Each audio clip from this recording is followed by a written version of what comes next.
Whoa, now, what's up, world? It's your boy, the Toothless Wonder, reporting live from the Bamboos Again News Network.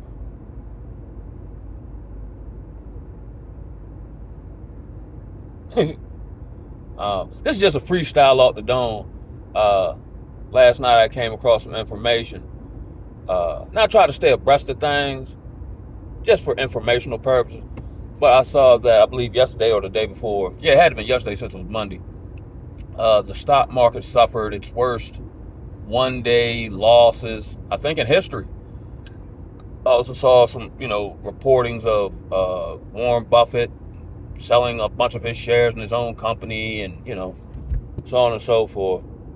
And I've made videos in the past about the financial system, whether it be banking, whether it be the stock market, uh, and the end goal. I'm trying to help everybody understand the end goal here, so they don't get caught up in these various plethora of information of you know end up running into analysis overload or information overload. Um, Now, I'm by no means a financial advisor, nowhere near close to it. But it seems like, especially in this season of life, the Most High has been able to give me an understanding of things that I've never understood before, um, and where it's going. I think that's part of leadership, having a vision, seeing where things are going and navigating a course, or seeing a storm brewing and preparing by buying, let's say food or rain gear. You know what I'm saying? I got a couple partners of mine that kind of mess with the stock market, and that's not really my thing.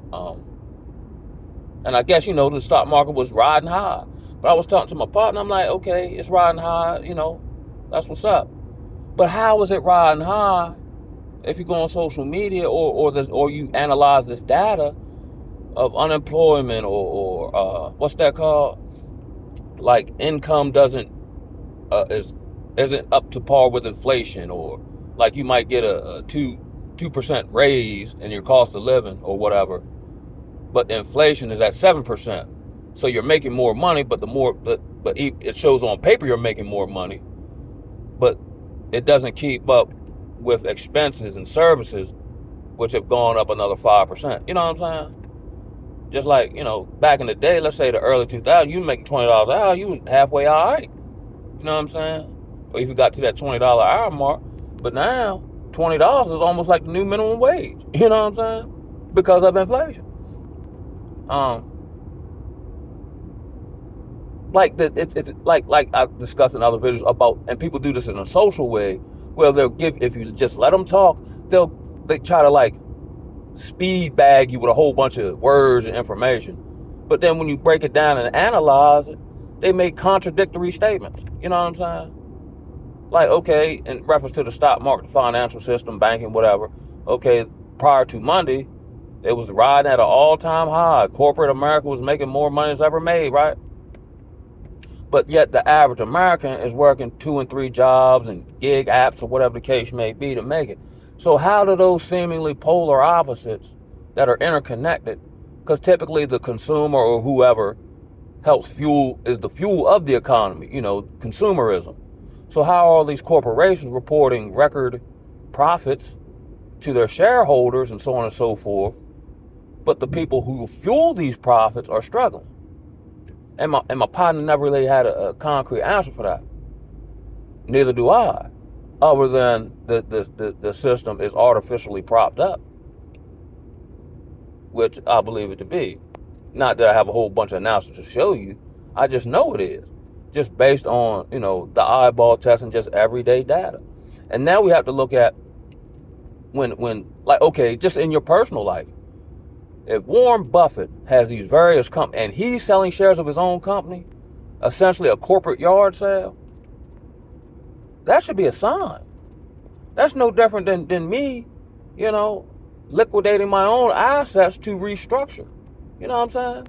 Meanwhile, we'll go on TikTok. I don't have a TikTok, but sometimes TikTok pops on the other ad. And we'll see, these various super duper people building bunkers. You see what I'm saying? They're liquidating their own assets of their own companies. You know what I'm saying? Just like in a social, like in the animal kingdom sense, right? If the water in the Serengeti dries up, then the buffalo go migrate to other water. And then, because other animals who, let's say, because of the ecosystem are interlocked with the buffalo, then they go where the buffalo goes because they know the buffalo's going to find water. So in that sense, if we see that, these super duper rich people are selling their assets or downsizing and these various, fortune or closing up, that at the very least should make someone's spidey sense tingle. But again, I don't think it is. Like, we might know this and I might say, like, yeah, Cal, you right. But then, okay, what do you do in response to it? See, it's one thing to have information. It's another thing to use the information that you have. What are you saying, Cal? Saying what I've always been saying. Like Birdman, I done said it already. I done did it already. I think here's part of the problem. I know here in America, we know the price of everything, but not the value of a thing. Just like I said, like in another video, like we'll actually brag about the numeric cost of a depreciating asset, like a car. You know what I'm saying? Now you're in debt. That's not, I mean, maybe, it could be a good debt if you actually, the car's necessity or whatever. But, or we'll buy a $2,000 Gucci jacket. I'm just throwing out a number. You know what I'm saying? But we're actually bragging about how much we overpay for an item that's not a necessity. And that isn't going to, hold value or appreciate over time. That's why I've been playing like the financial long game. Like, I got credit and stuff like that. Not that I believe in the credit system. I'm just utilizing the credit to obtain the resources that I believe will have value. Almost the financial outlook of, I think, the rich dad, poor dad guy. He's something like close to $1 billion in debt. But he basically borrows money or uses credit to build or to buy a tangible asset that keeps him ahead of his debt. So even if he could pay off his debt anytime he wants to, but he'd still be up $1 billion. But on the books it shows he's $1 billion in debt, but he might have $3.5 billion in assets. Like, he take other people's money and then buys gold and silver. You know what I'm saying? He might buy land. Like, these are all things, like even back in the day during, biblical times or even ancient times, where they judged wealth by. You see what I'm saying? Now they've kind of bamboozled us into looking at wealth in paper money that is no longer backed on gold. I think Nixon did that in the 70s. Hence, then creating their ability to be able to flood the market and print up money, which isn't based or backed on anything. Hence, now you have rampant inflation because there was the money in circulation was connected to the gold reserves, let's say in Fort Knox or one of these federal banks or whatever, or federal depositories. But now that's no longer the case. Now what's giving paper money its value is the belief people have in it for the time being. Just like in the stock market, like, okay, I can get a return on whatever, but then they're paying me in something that is losing value every day. Like, if I signed a record deal, I wouldn't sign for $1 million.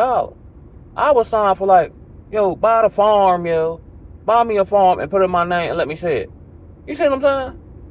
Because with land, you can then produce. Now, how am I make $1 million off a farm?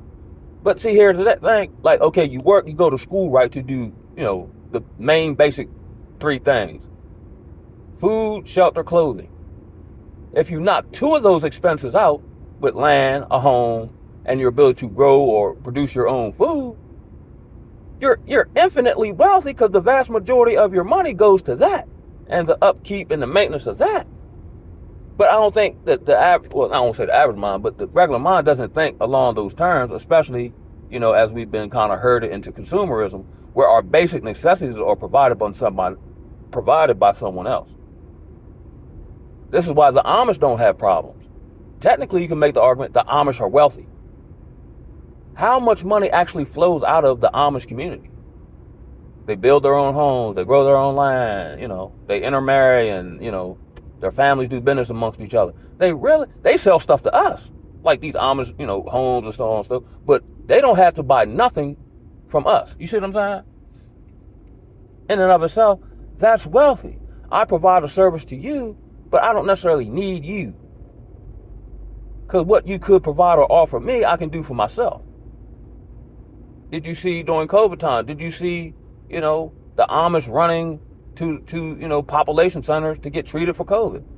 And they was outside all day amongst each other. You see what I'm saying? These are contradictory statements that have no real world application. But then they just keep bombarding you with talk that you never have time to analyze what these people said, who also have a track record of lying. You see what I'm saying? They're just keeping people, until they crash it all the way. They're just keeping people's energy caught up in the system. Whether it be, the presidential election, which ain't going to change nothing. It's going to get worse anyway, no matter who's in there. You see what I'm saying? They'll keep you caught up in that. They'll keep you caught up in frivolous social, like the 100% or the 50-50 relationship argument. Everything going to crash now. That's going to be a mute point. You know what I'm saying? But in reference just back to the stock market, like, if I knew how to get in and get out, maybe. But you can't really accurately predict when these people are going to crash it. That's why I say the people at the top know what's up. Because somebody's always getting indicted for insider trading or something along those lines. So they get tipped off, or they know, certain things of these backroom deals that's going to make them a whole bunch. That's why the average person has never really, the dude who worked at the warehouse and maybe, let's say, started contributing, a portion of his tax return, you ain't never seen him come up out the set and hit a lick from the stock market. Because it's not meant for the average person. You might get just to keep you chimed in. And then the stock market essentially is nothing more than a legalized Ponzi scheme. They take your money, put it in a pool, and then invest it or loan it out to somebody else. You see what I'm saying? That's why, like, when these companies go belly up and they got investors, the investors don't get their money unless they was the first ones in. Because they basically took that money and tried to flip it somewhere else. Like your 401ks are like that. Your mutual funds, which are considered, I guess, mutual funds more safer or whatever the case may be. But the reason they're able to give you a return on your money is because they take your money and then go hustle it somewhere else. Or like during the subprime mortgage crisis. You know what I'm saying? Figuring this is a safe investment because Americans are going to pay their mortgage. But they purposefully, made no income loans, to people who not necessarily could afford it.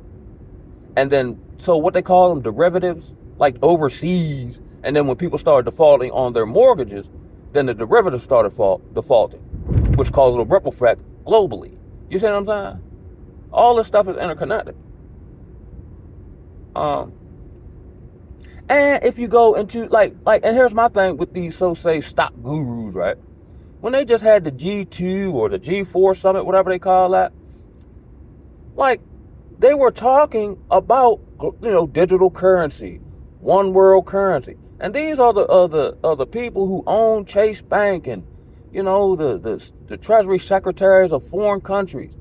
And they are discussing and then publishing in various, like Bloomberg or whatever. But they know the average American don't read. Or their attention span ain't nothing but 15 seconds. These people are telling you, I think, what's the Charles Schwab man? He's got a quote out there that says, you will own nothing and be happy. And he owns, or is the CEO of Charles Schwab, I think that's Chase, ain't it? Chase Bank. One of the biggest banks in the world. And he's telling people in front of other bigwigs, and they publish it in, New York Times or whatever, that you will own nothing and be happy, and then dupe you under climate change. We have to curtail how much you do, how far you drive, and consumption taxes on fast food and so on and so forth. Meanwhile, they flew over there in G4 planes, burning up all this diesel fuel. You see what I'm saying? But these the people who we're aspiring to get in the stock market to be like. You'll never be, because they don't want you around them. They ain't gonna do nothing but house your money. Like, I got a partner, he's worked at a chicken plant for over 20 years. So he's paid in, I guess 401k or whatever the case may be.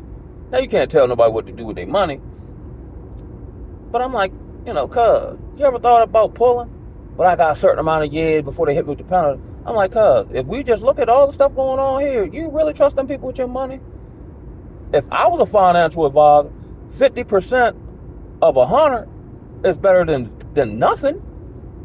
And then you take the penalty, 50% of however long you done paid into this thing for 20 years, and then you restructure your whole demonstration. You can damn near buy a small home straight out. And if you want to, you can still go work for them people.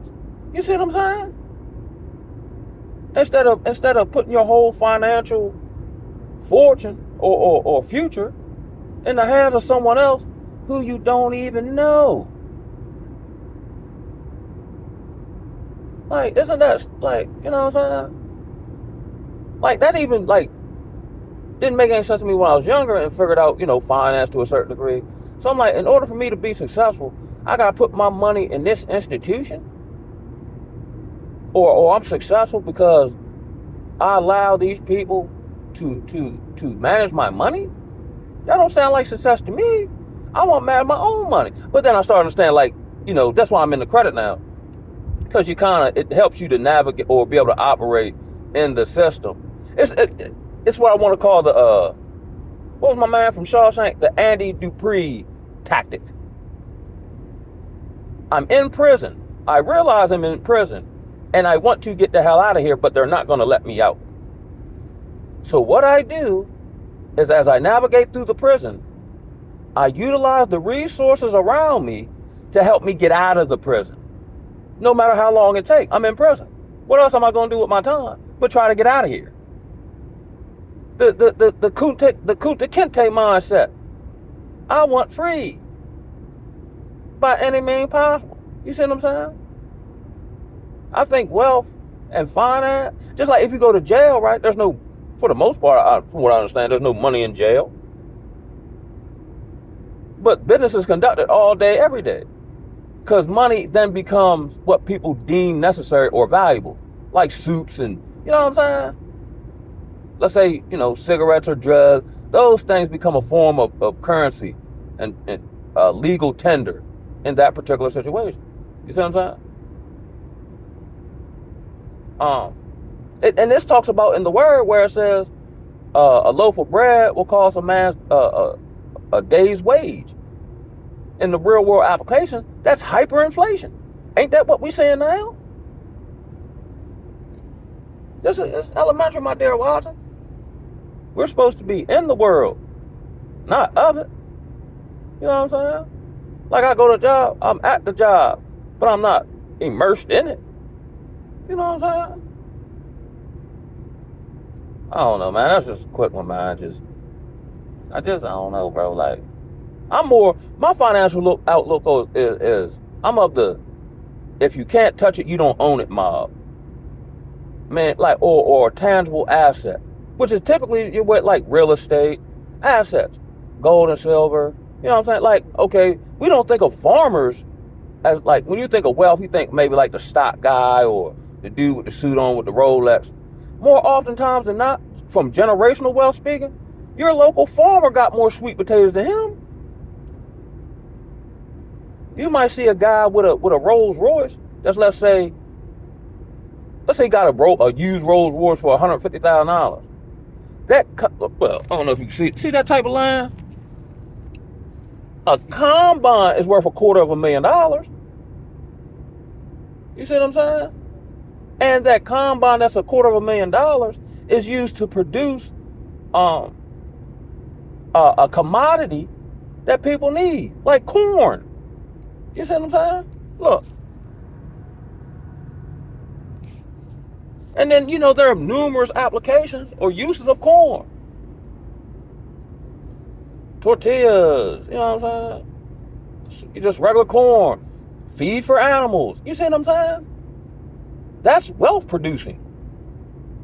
That's asset, producing. But we don't see it like that.